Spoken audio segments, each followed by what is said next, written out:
समस्त मुनिराजों के चरणों में त्रिवार नमोस्तु नमोस्तु नमोस्तु।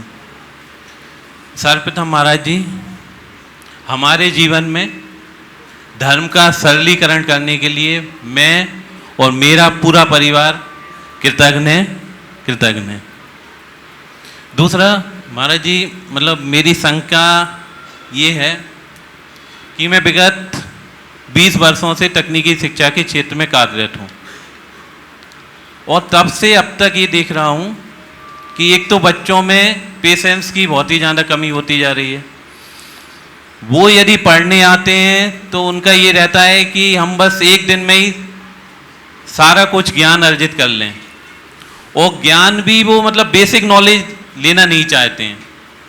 वो चाहते हैं कि एकदम से एंड रिजल्ट हमारे सामने, वो प्रोडक्ट हमारे सामने डेवलप्ड होके आ जाए।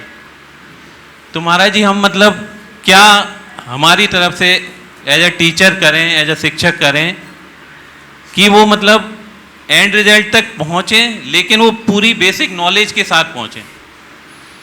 देखिए, इसके लिए हमें बच्चों को प्रारंभ से मानसिक रूप से तैयार करना चाहिए। टेक्नोलॉजी के दौर में सब चीज़ें बहुत फास्ट होती है और आजकल तो एआई आ गई, रही सही कसर और निकाल दे। लेकिन एआई बुरी नहीं है अगर आध्यात्मिकता के साथ जुड़े तो। लोगों को दिल दिमाग में 4 बातें बिठानी चाहिए, समझ गया?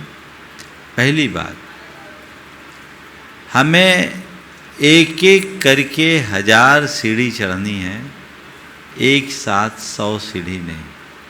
हर व्यक्ति के मन में ये बताना चाहिए। दूसरी बात, जो काम क्रम से होता है वो पुख्ता होता है। कम काम करो पर पुख्ता काम करो, जड़ों को मजबूत करो। ये बात बच्चों के मन में बिठानी चाहिए। फिर बच्चों के हृदय में एक बात बिठानी चाहिए कि तकनीक से ऊंची प्रज्ञा है। तकनीक तो बाहर का टूल है, बाकी क्या है? प्रज्ञा। एक बार ऐसा हुआ, एक आदमी की फोर्ड कार थी, चलते चलते रुक गई। कई लोगों को दिखाया, कुछ समझ में नहीं आया। कंपनी के इंजीनियर भी आए, कुछ समझ में नहीं आया। एक मिस्त्री आ गया, पाना पेचकस लेके, हथौड़ी लेके। उसने देखा एक नट थोड़ा ढीला था, एक जगह 2-3 हथौड़ी मारी और मशीन, गाड़ी ठीक हो गई, गाड़ी चलने लगी। उसने बोला पैसे दो।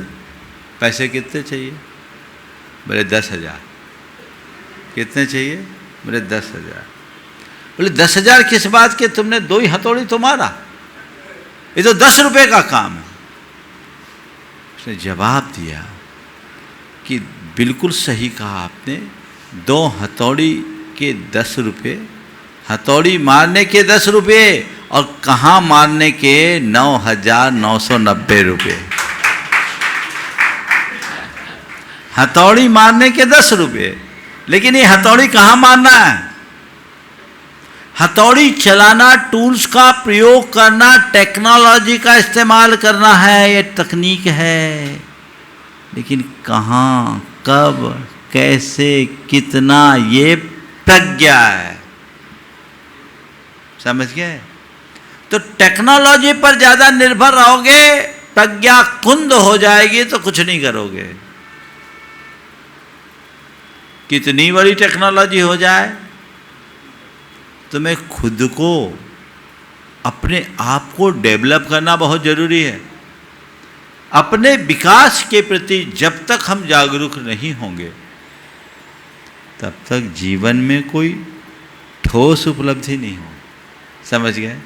तो प्रज्ञा को जीवंत रखने का भाव व्यक्ति को हृदय में जगाए और श्रद्धा भाव को अटल बनाने का प्रयत्न करें। ये बात बच्चे के मनोमस्तिष्क में भर दी जाए तो मैं समझता हूँ सब बच्चों में परिपूर्णता आएगी, वो आगे बढ़ेंगे।